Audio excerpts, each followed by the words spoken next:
누가복음 4장 31절에서 44절까지 찾으신 줄 알고 제가 봉독해 드릴 테니 보시고 들으시기 바랍니다.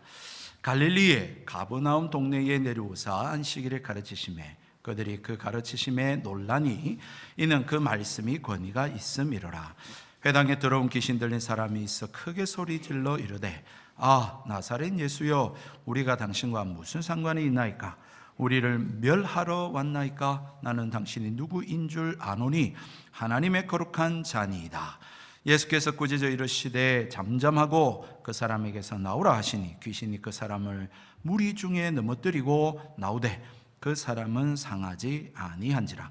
다 놀라 서로 말하여 이르되 이 어떠한 말씀인고 권위와 능력으로 더러운 귀신을 명하며 나가는도다 하더라. 이에 예수의 소문이 그 근처 사방에 퍼지니라. 예수께서 일어나 회당에서 나가사 시몬의 집에 들어가시니 시몬의 장모가 중한 열병을 앓고 있는지라. 사람들이 그를 위하여 예수께 구하니 예수께서 가까이 서서 열병을 꾸짖으신데 병이 나고 여자가 곧 일어나 그들에게 수종드니라. 해질 무렵에 사람들이 온갖 병자들을 데리고 나오매 예수께서 일일이 그 위에 손을 얹으사 고치시니 여러 사람에게서 귀신들이 나가며 소리질러 이르되 당신은 하나님의 아들이니이다. 예수께서 꾸짖사 그들이 말함을 허락하지 아니하시니 이는 자기를 그리스도인 줄 알미러라. 날이 밝음에 예수께서 나오사 한적한 곳에 가시니 무리가 찾다가 만나서 자기들에게 떠나시지 못하게 만류하려 하매 예수께서 이르시되 내가 다른 동네들에게서도 하나님의 나라 복음을 전파하여야 하리니 나는 이 일을 위해 보내심을 받았노라 하시고 갈릴리 여러 회당에서 전도하시더라. 아멘. 좌우에 인사하고 말씀 생각하겠습니다. 하나님 살아계십니다. 하나님은 당신을 사랑하십니다. 하나님의 은혜가 임하기를 바랍니다. 축복합니다. 여러분, 과거나 오늘을 살아가는 현대인들이나 사실 다 사람들이 진리에 대해서 별로 관심이 없습니다. 예수님께서 이렇게 낭떠러지로 그렇게 끌려가셨듯이 이 현대인들은 역시 이 진리에 대해서 관심이 없고 낭떠러지로 이렇게 밀쳐놓고 떨어뜨리려고 하는 거죠. 사람들에게 제일 중요한 것은 지금 생존 아니겠습니까? 살아남아야죠. 먹고 살아야 되는 것이 제일 중요한 관심사입니다. 그 다음에 그것이 보장되고 그것이 안전하게 주어지면 그 다음에 이제 자기 만족이죠. 자기의 행복을 위해서 살아가기가 바쁘고 그것도 다 못합니다. 한마디로 말씀드리면 예수님에 대해서 관심이 없다라고 하는 것입니다. 예수가 밥 먹여주냐라고 하는 이야기들이 옛날에 참 많이 있었습니다. 또는 교회에서 밥 먹여주냐라고 하는 말도 있었는데 요즘은 교회에서 밥을 다 주니까 이 말은 요즘 좀 없어지는 것 같습니다. 예수님이 나쁜 사람이 아닌 것은 세상 사람들이 다 아는데 예수님을 믿고 예수님 앞에 나와 예배하고 예수님 말씀대로 살기에는 이 세상이 너무 고달프고 살기 바쁘고 힘드니까 그것만으로는 좀 세상 살기에는 좀 부족하다, 충분하지 못하고 만족스럽지 못하다, 이렇게 여기는 것 같습니다. 그것은 예수님이 누구인지 제대로 알지 못하기 때문입니다. 단순히 예수님을 인간으로서만 그렇게 알고 이해하기 때문인 것이죠. 아는 것이 힘이다 라고 말했던 경험주의 철학자, 영국의 경험주의 철학자인 프란시스 베이커가 이런 이야기 했지 않습니까? 진리를 아는데 인간이 말입니다, 정말 큰 장애가 되는 것이 있는데 그걸 우상이라고 보았습니다. 그리고 그 우상을 이렇게 타파해야 그래야 인간이 인간다운 삶을 살 수 있다, 이렇게 주장을 했는데요. 여러분, 이 베이컨이 이야기한 우상이라고 하는 것은 무엇이냐면 인간 스스로가, 인간 자기가 만들어 놓은 어떤 마음속에 있는 오류 또는 편견 또는 선입견을 우상이라고 일컬었습니다. 다시 말하면 베이컨에 의하면 이 우상으로 표현된 이 편견, 선입견, 인간이 스스로 만들어낸 그 오류에 대해서 그걸 제거하지 않으면, 제거하지 않고 이 세상을 바라보고 이 세상을 해석하고 이 세상을 살면 어떤 오류에 스스로 빠질 수밖에 없다는 거죠. 올바르게 이 세상을, 이 자연을 인식할 수 없고, 또 이 세상을 살아가면서 제대로 된 힘을 발휘하지 못한 채 그렇게 살게 된다라고 하는 이야기를 하신 것입니다. 그러면서 네 가지 우상이 있다라고 종류를 나누고 그것에 대해서 설명을 하신 것이 네 가지 우상론이죠. 첫 번째 우상론은 잘 아시겠습니다만 종족 우상이라고 하는 것입니다.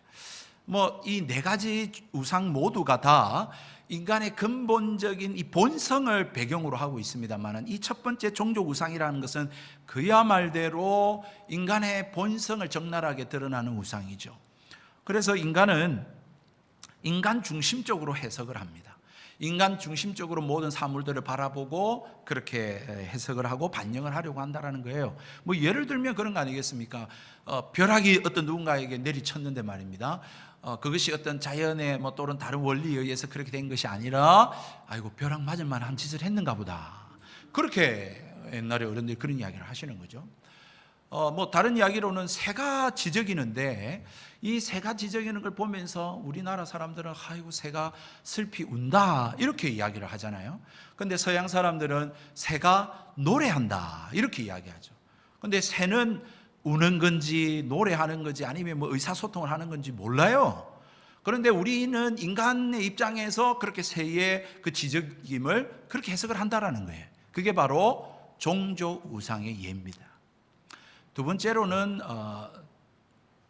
동굴우상입니다. 동굴우상. 이것과 거의 유사한데요. 동굴우상은 뭐냐면 개인적인 편견을 말합니다. 다시 말해서 개인에게는 모두 다 특수한 환경이 있지 않겠습니까? 자라난 환경이 다 달라요. 기질도 다르죠. 성격도 다릅니다. 또 교육도 다르게 받습니다. 그리고 관심사나 취향도 다 달라요.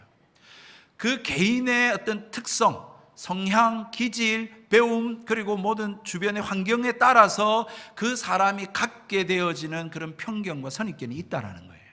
그렇지 않겠습니까?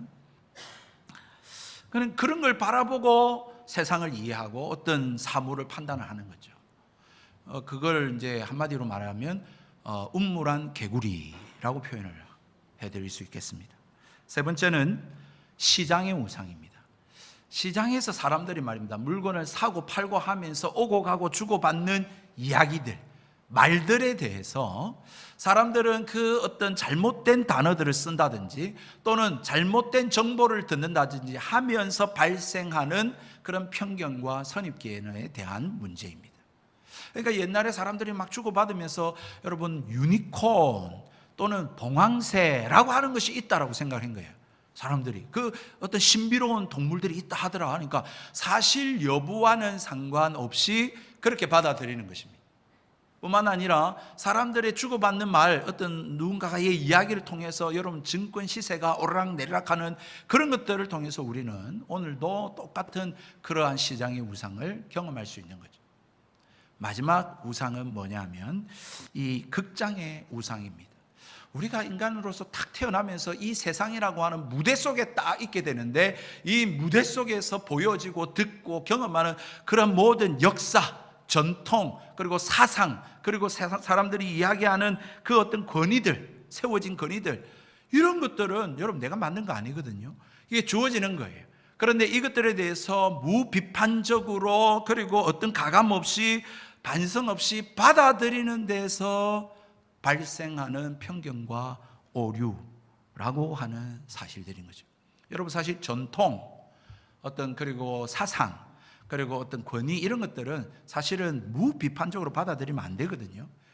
왜 그렇게 해야 되느냐? 여러분 시대에 따라서 또 상황에 따라서 그것은 달라질 수 있는 것들 아니겠습니까? 그런데 그냥 그걸 고수하는 거죠. 그러면서 생겨나는 그러한 편견과 선입견과 오류를 이끌어서 극장의 우상이라고 말합니다. 여러분 어떻습니까? 오늘날 현대인들이 예수님에 대해서 이러한 우상을 가지고 그렇게 태도를 취하고 있는 것 아니겠습니까?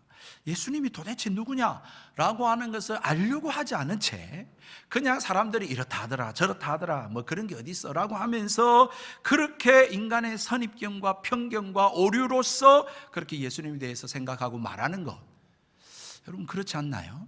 그건 정말로 어리석은 거죠. 여러분 정말 제대로 예수님이 누구인지를 한번 알고 그리고 나서 여러분들이 결정하고 판단하면 참 좋을 것 같은데요.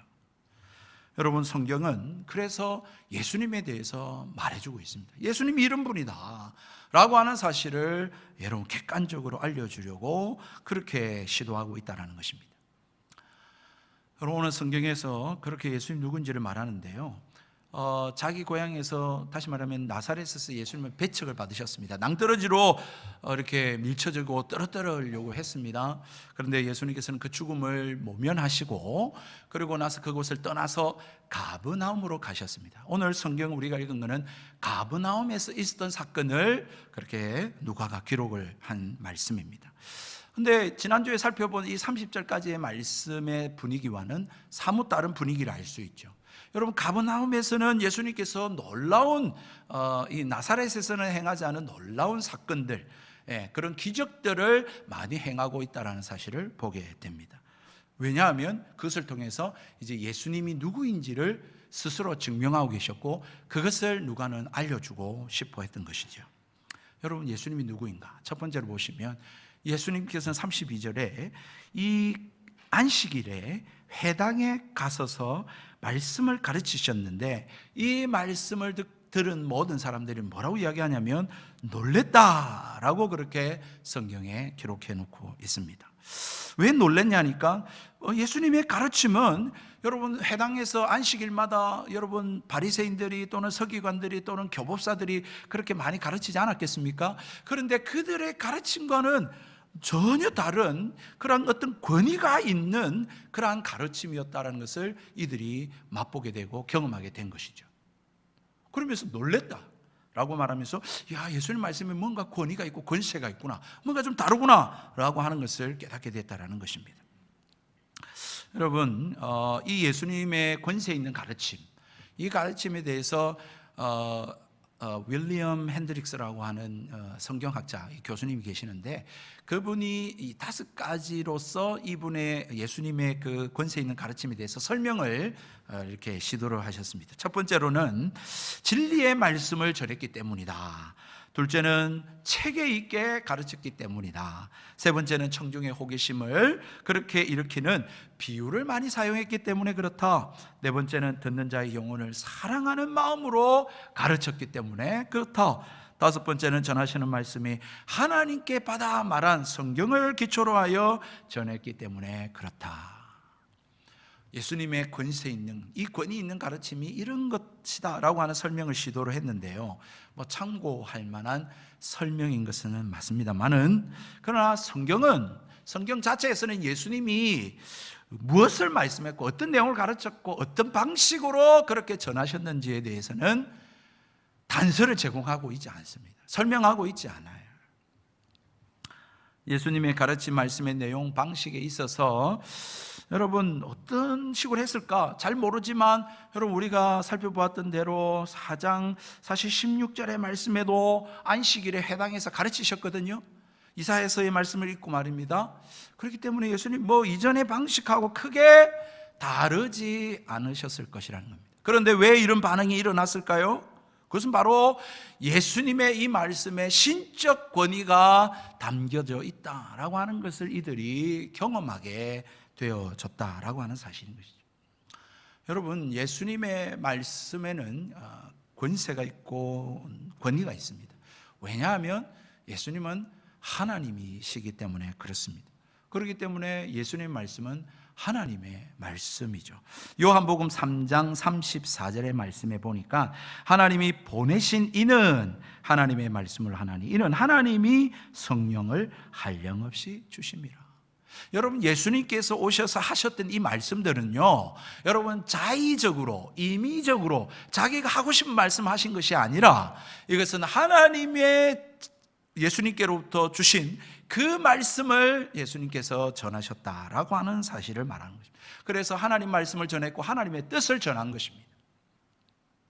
하나님의 말씀에는 권세와 능력이 있습니다. 히브리서 4장 12절의 말씀에 하나님의 말씀은 살아있고 활력이 있어 좌우의 날선 어떤 금보다도 예리하여 혼과 영과 골수와 관절을 찔러 쪼개기까지 하며 또 마음의 생각과 뜻을 판단하나니라고 말씀을 하고 있습니다. 그렇기 때문에 이 말씀을 듣고 그리고 믿고 이 말씀대로 행하는 자들에게 하나님의 역사가 일어나고, 그래서 하나님의 백성이 되어지고 하나님의 자녀가 된다라고 하는 사실을 말해주고 있는 것이죠. 다시 말해서 누가 그리스도인이냐, 누가 구원받은 백성이냐 라고 한다면 바로 이 말씀을 믿고 이 말씀을 들을 때 믿음이 생기고 이 말씀대로 살아야 되겠다 라고 하는 자가 바로 그리스도인이고 구원받은 백성이라는 거예요. 누가복음 8장 21절 말씀에 예수께서 대답하여 이르시되 내 어머니와 내 동생들은 곧 하나님의 말씀을 듣고 행하는 이 사람들이다 라고 그렇게 성경은 말씀을 하고 계시는 것입니다. 여러분, 예수님께서 말씀을 전하고 계셨는데 예수님의 어머니와 제자들이 찾아온 거예요. 그러면서 누군가가 예수님 부모님 이렇게 가족들이 찾아왔습니다 이런 이야기를 한 거죠. 그러니까 예수님께서 전하시면서 뭐라고 했냐면 누가 내 가족이냐, 누가 내 어머니고 내 형제냐 라고 하면서 이 말씀하신 거예요. 하나님의 말씀을 듣고 믿고 행하는 자가 내 가족이고 내 형제다. 따라서 여러분, 누가 복 있는 사람이겠습니까? 누가복음 11장 28절 말씀에 예수께서 이르시되 오히려 하나님의 말씀을 듣고 지키는 자가 복이 있느니라 하시니라. 아멘이죠. 아멘. 지금도 보니까 아멘이 별로 안 되시는 거 보니까 충분히 이해가 됩니다. 예수님의 말씀대로 산다고 내가 부자 되는 것도 아니고 병 낫는 것도 아니고 이렇게 세상이 달라지지 않더라. 그럴 만도 합니다. 예수님의 입으로 나오는 말씀, 그것이 하나님의 말씀이요 영원한 진리이기 때문에 여러분이 믿고 안 믿고를 떠나서 그 말씀대로 믿고 사는 자들에게 하늘에서 주시는 복이 넘치게 될 줄로 저는 믿습니다. 여러분, 그러나 만족스럽지 않겠죠. 여러분들은 왜 먹고 살기도 바쁜데 성경 말씀 읽고 이 말씀대로 어떻게 살아? 라고 하는 생각이 드실 거예요. 이 말씀대로 살아본들 그렇게 유명하게 되지 않더라. 그러니 예수님 말씀대로 살고 이 말씀을 읽는데 시간 내기가 좀 아깝고 조금 아쉽다라고 하는 생각이 드실 거예요. 여러분, 성경도 그걸 여러분 너무너무 잘 알고 말입니다. 그걸로는 부족할 줄 알고 그 더 놀라운 예수님의 권세 있는 역사의 현장으로 안내를 하고 있습니다.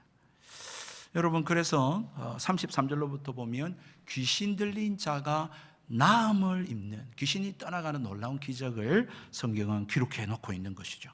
여러분, 이 우리가 읽은 누가복음과 그리고 마가복음에는 예수님이 행하신 첫 기적, 놀라운 사건을 이 귀신 들린 사람이 나음을 입는, 여러분 그 사건을 기록해 놓고 있는데, 여러분 마태복음에는 첫 기적 사건이 뭐냐면 나병 환자가 치유받은 사건이 첫 사건으로 기록되어 있습니다.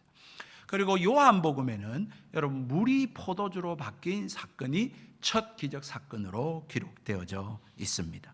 여러분, 이것은 무엇을 이야기하고 있는 것입니까? 지금 이 성경의 기자들이 예수님에 대해서 막 전하고 싶고 알려주고 싶은데, 여러분 각자가 다 지금 예수님에 대해서 예수님이 이런 분이다라고 하는 것을 전하고 싶은 그러한 의도를 갖고 그 사건들을 지금 전하고 기록하고 있다라고 하는 사실이죠.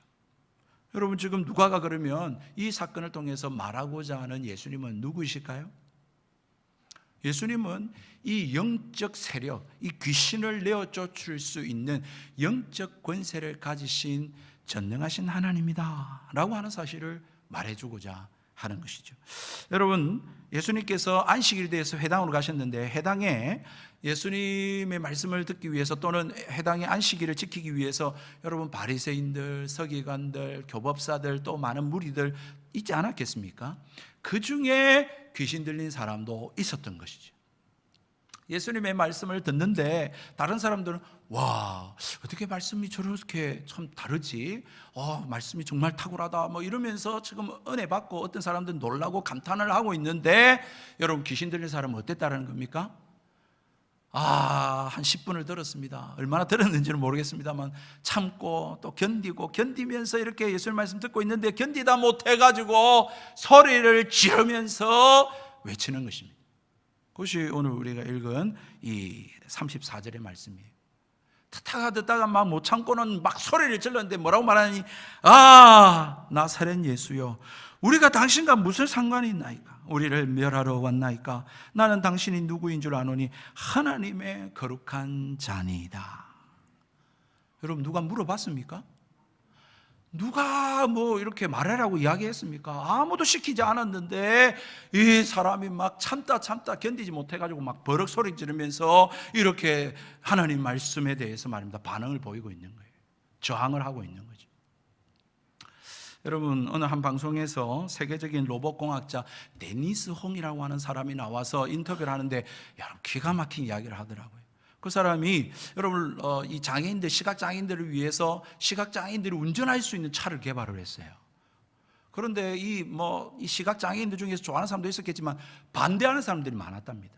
장애인들이 운전하다가 사고를 내면은 장애인들에 대해서 욕을 얻어먹게 하지 않겠느냐, 막 비난을 하지 않겠냐, 이 장애인들을 못 살게 하려고 이렇게 만들었다 하면서 막 협박하는, 그런 비난하는, 욕설하는 그런 막 메일을 보냈대요. 그래서 낙심해가지고 그렇게 의기소침해 있는데 그의 멘토가 되시는 스승께서 하셨던 말씀이 뭐냐니까, 저항이 있다는 것은 세상이 바뀌어지고 있다는 증거다.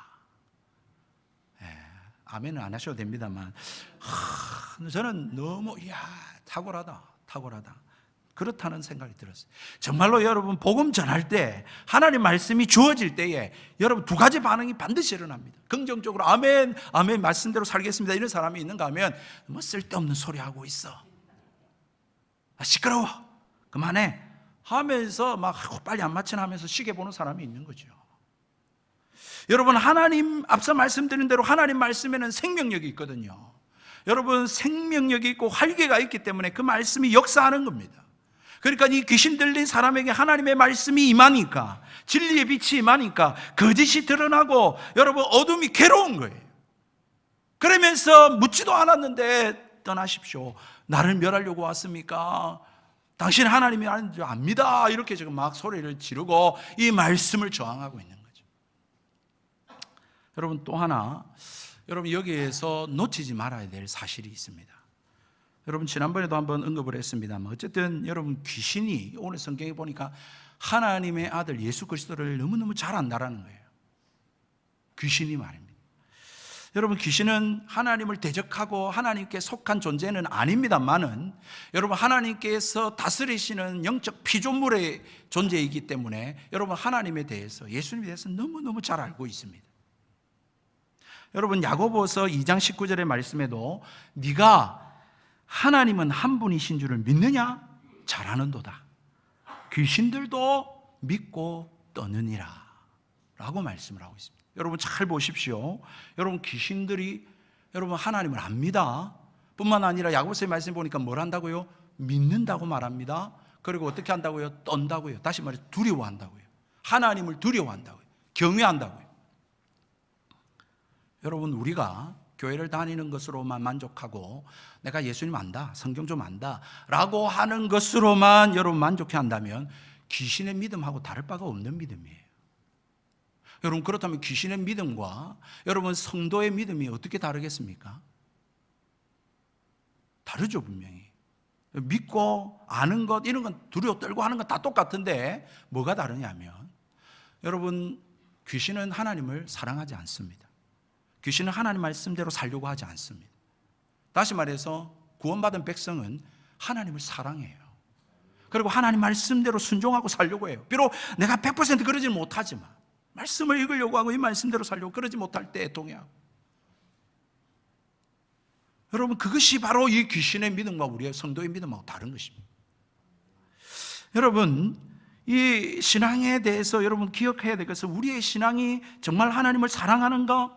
하나님을 믿고 경외할 뿐만 아니라 하나님 말씀을 사랑하고 이 말씀대로 살고자 하는 것이 없다면 죄송합니다만 우리의 믿음, 신앙은 아무것도 아닐 것입니다. 여러분, 이제 다시 돌아가서 우리 본문의 말씀을 보십시다. 여러분, 이 귀신 들린 사람은 예수님의 신분을 잘 알고 큰 소리로 소란을 피웠습니다.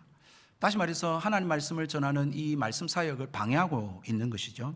그래서 예수님이 어떻게 했냐면 꾸짖으셨습니다.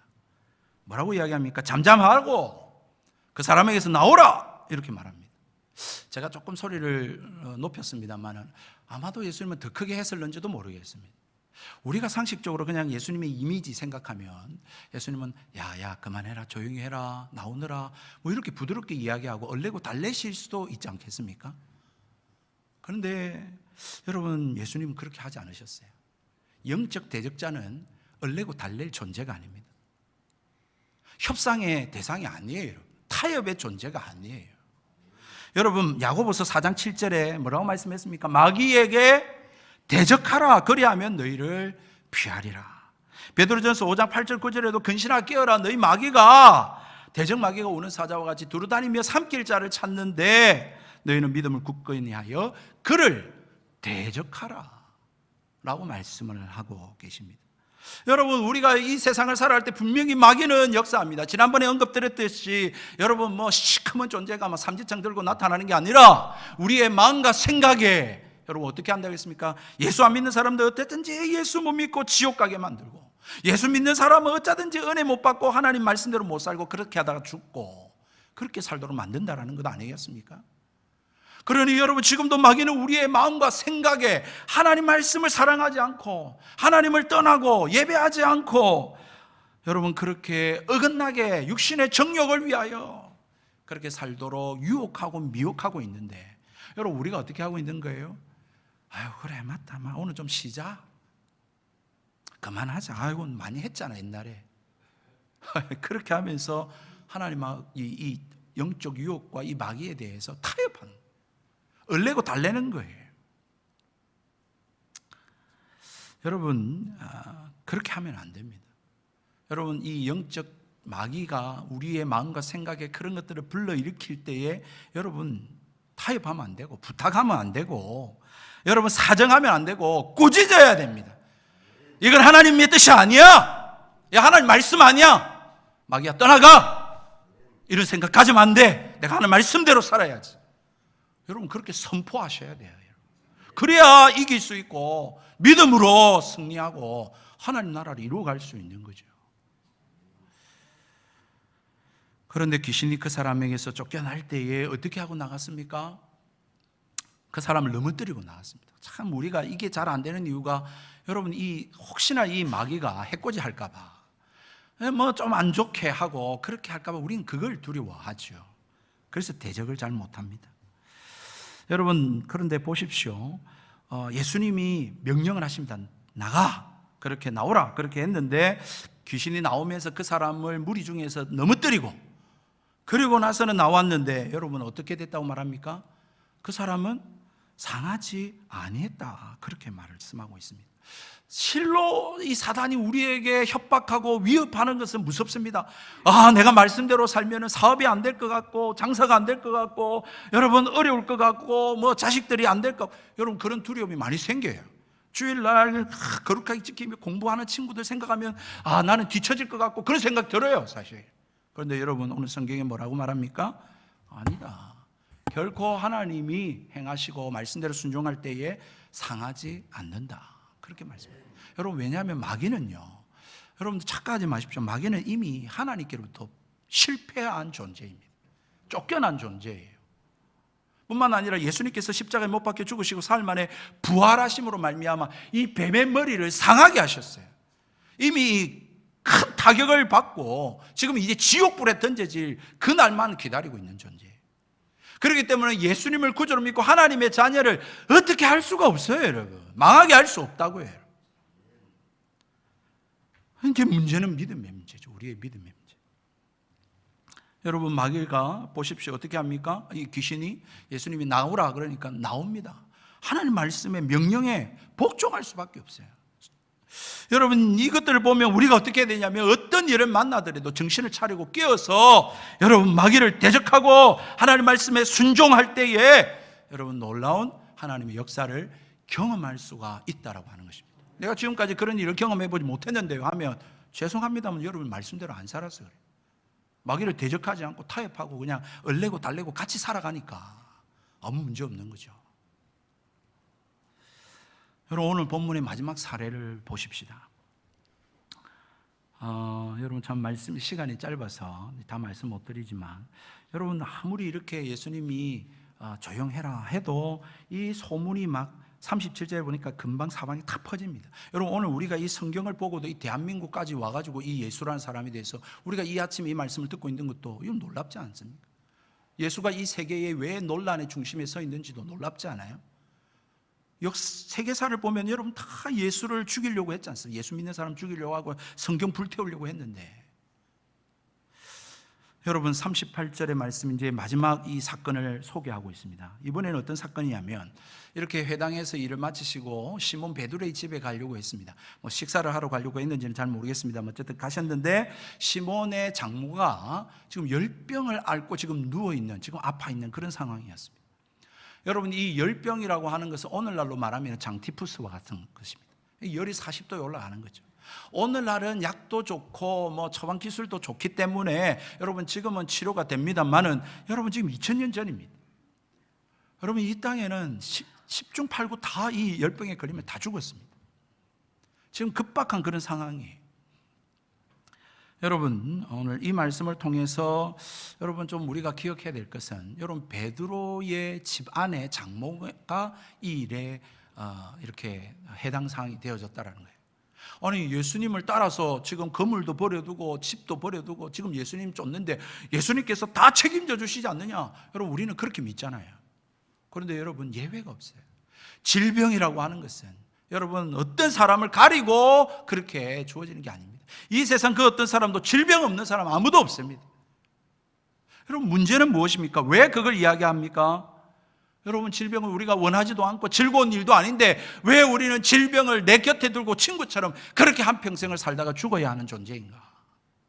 여러분, 그걸 생각하셔야 돼요. 왜 그러냐면, 여러분 이 질병이라고 하는 것은 죄로 말미암아 주어진 결과이거든요. 창세기 3장에서 우리가 살펴보았듯이 여러분 창세기 2장까지는 그런 질병이 없어요. 죽음이 없다고요.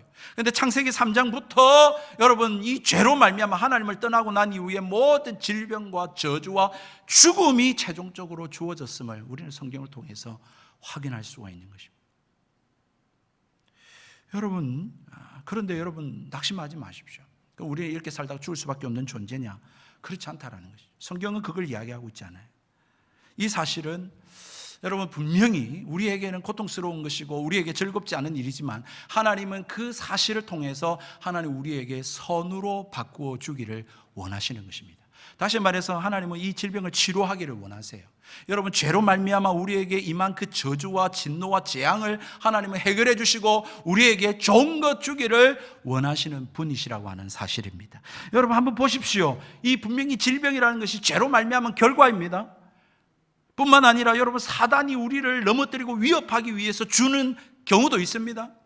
또한 하나님께서 깨닫게 하시기 위해서, 심판하시기 위해서 이 질병을 주실 수도 있습니다. 그런데 하나님이 그렇게 행하시는 그 모든 것은 하나님이 영혼들로 하여금 생명 주고 생명의 길로 나오게 하기 위해서 하나님 그 일들을 행하신다는 사실이죠. 다시 말해서 그걸 통해서 깨닫기를 원하고 하나님밖에 없음을 알기를 원하시는 것이죠. 한번 보십시오. 우리 인간이 하나도 안 아프다, 전혀 질병에 안 걸린다, 천년만년 산다, 그러면 여러분 하나님 믿겠습니까? 하나님 있는 줄 알겠습니까? 여러분, 하나님께서 이 질병을 통해서 궁극적으로 하나님과의 인격적인 만남과 하나님 그 생명을 얻기를 원하고 계시는 것이죠. 질병을 말미암아서 여러분 우리에게 주는 교육이 너무 많습니다. 교훈이. 이 질병이 걸리면 어떻습니까? 우리의 한계를 깨닫죠. 이 인간의 무능력함을 철저하게 깨닫게 됩니다. 여러분, 뿐만 아니라 그렇게 해서 하나님 앞에 겸손하게 되어집니다. 또한 우리가 의지하고 믿고 있던 돈, 권력, 어떤 대단한 사람, 여러분 그런 사람들을 바라보는 것이 아니라 하나님을 쳐다보고 천부의 의지 없어서 손들고 그렇게 하나님 붙드는 믿음의 사람으로 만드는 그러한 계기를 이 질병이 가져다 준다라고 하는 사실인 것입니다. 여러분, 부자로 사시기를 축복합니다. 여러분, 유명한 사람 되시기를 축복합니다. 여러분, 출세하시기를 축복합니다. 그러나 그것보다도 더 축복하는 것은 예수 만나기를 축복합니다. 하나님을 만나는 것이, 하나님의 자녀가 되는 것이 이 세상 그 어떤 것과도 바꿀 수 없는 가장 놀라운 축복이라는 사실을 깨닫게 되시기를 주의 이름으로 축복합니다. 시편 119편 67절 말씀에, 고난 당하기 전에는 내가 그릇 행하였더니 이제는 주님의 말씀을 지킵니다. 라고 고백을 하고 있습니다. 우리 믿음의 선배들도 이렇게 고백했어요. 고난이 없으면 여러분들이 천지를 모르죠. 그리고는 내 마음대로 행합니다. 그런데 하나님은 어려움 주셔야 좀 사업도 망하고 질병도 걸리고 뭐 사건 사고가 터져야 그때 하나님 말씀대로 살 걸 그렇게 회개하는 거예요. 그래서 여러분 시편 119편 71절에 이렇게 고백을 하죠. 고난 당하는 것이 내게 유익이라. 이로 인하여 내가 주의 율례를 배우게 되었나이다. 다 이런 고백하지 않습니까? 저는 이런 고백하는 분들 많이 만나봤습니다. 지난 교회에 어떤 한 장로님도 말입니다. 자기가 예수 믿게 된 이야기를 하는데 내가 질병에 큰 병에 걸려가지고 그때 죽으면 어떻게 될까 생각해 보니까 교회 나가야 되겠다 이래가지고 예수 믿었더라고요. 이런 분들이 많습니다. 여러분 오늘 베드로 장로도 보십시오. 이런 은혜를 받았지 않습니까? 질병 때문에 귀하신 예수님을 만나게 되어진 것입니다. 사랑하는 성도 여러분, 근데 참 재밌습니다. 오늘 예수님께서 이 베드로의 장모의 열병을 치료하시는 그 행위를 기록해 놓고 있는데 뭐라고 말하냐면 꾸짖었다 이렇게 기록해 놓고 있습니다. 아니 여러분 이상하게 들리지 않습니까? 질병이 뭐 사람도 아니고 인격체도 아닌데 뭘 꾸짖습니까?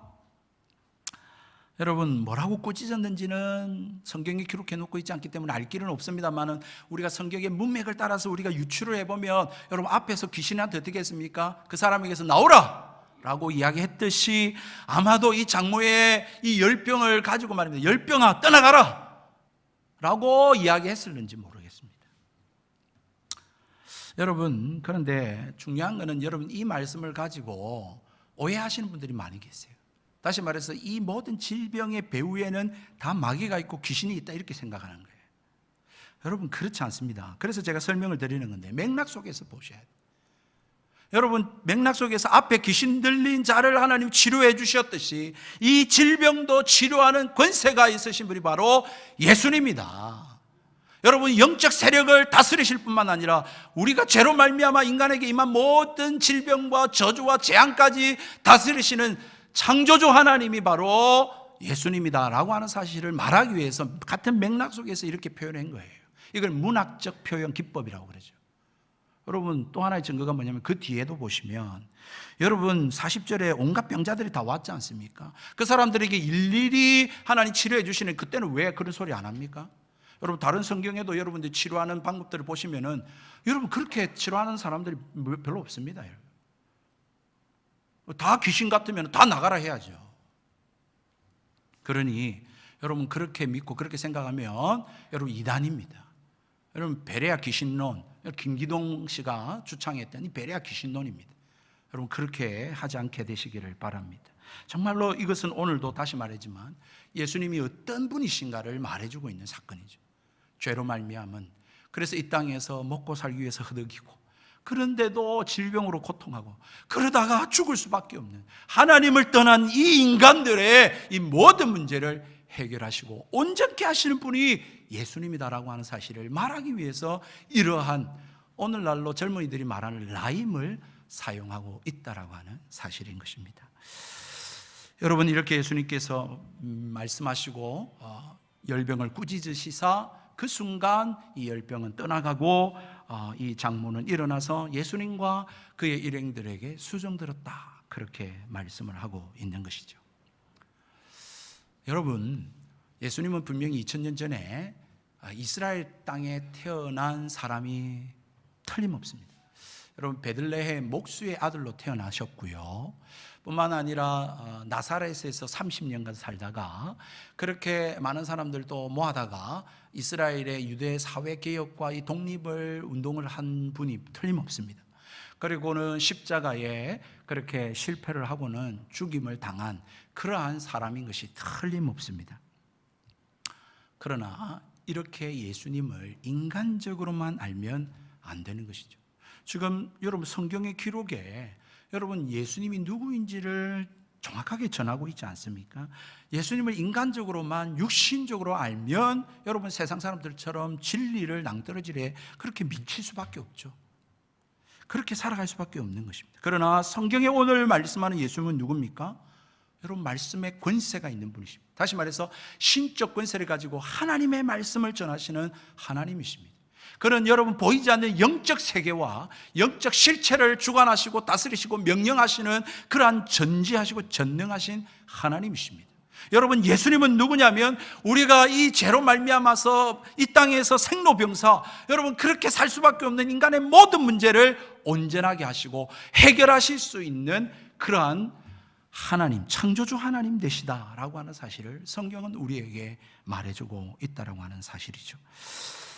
한마디로 이 세상의 모든 문제를 해결하실 분이 예수님이십니다. 여러분, 예수님 믿으십시오. 여러분, 성경의 이 사실을 믿으십시오.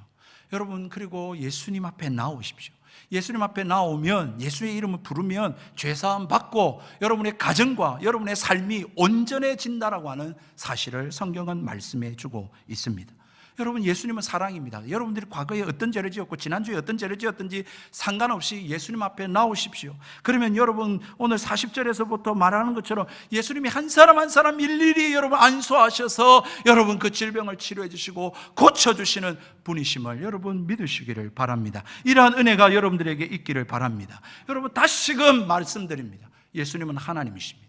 여러분, 귀신들이 다시 등장하고 있잖아요. 여러분, 왜 또 41절에 귀신들이 등장하고 귀신들이 묻지도 않았는데 왜 당신은 하나님의 아들이라고 왜 성경에 이야기를 하고 있습니까? 귀신으로 시작했다 귀신으로 마치고 있어요.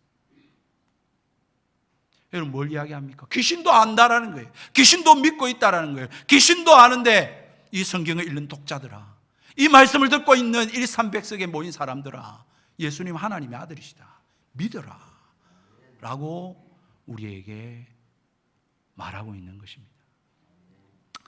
사랑하는 성도 여러분, 사람은 참 무엇이나 다 할 것 같습니다. 내가 열심히 살면 될 것 같습니다. 그런데 여러분, 막상 살아보시면 아시겠지만 여러분, 돈도 필요 없고 여러분 권력도 소용이 없고 그 어떤 지식도 아무런 가치가 없는 여러분 그런 일을 당할 때가 있는데요. 어느 때 그렇습니까, 여러분? 내가 사랑하는 사람이 질병에 걸려서 사경을 헤맬 때가 아닙니까, 여러분? 그때는 돈도 다 소용이 없어요. 어떤 권력이 있는 것도 권력도 아무 소용없어요. 그 어떤 내가 공부를 박사 이것도 아무 소용없어요. 밤새 아파서 잠을 자지 못하고 괴로워하고 신음하는 사랑하는 내 자녀, 지금 숨을 헐떡이는 그 내 부모님 앞에서 여러분 태산 같은 재산이나 내가 수많은 시간을 들여서 공부한 그 공부나 그게 아무 쓸데가 없다는 사실을 깨닫게 되는 것입니다. 여러분, 참 튀르키예와 시리아에 일어난 그 지지 사건으로서 수많은 생명을 지금 잃고 그래서 우리가 다 전 세계가 애도하고 안타까워하고 그래서 구조하고 구호금을 보내고 이렇게 하고 있는데요. 물론 그렇게 해야 됩니다. 그런데 여러분, 그렇게 또 살아난들 또 이 땅에서 질병과 고통하며 또 죽을 것 아닙니까? 정말로 생명이 소중하다면 오늘 이 말씀에 귀를 기울이게 되시기를 축복합니다. 여러분, 저는 어떤 유능한 의사의 고백을 제가 들은 적이 있는데요. 어떤 유명한 의사가 계셨습니다. 근데 그가 자기가 사랑하는 친구가 중환병에 걸려서 죽게 되는 것을 보면서 이렇게 고백했답니다.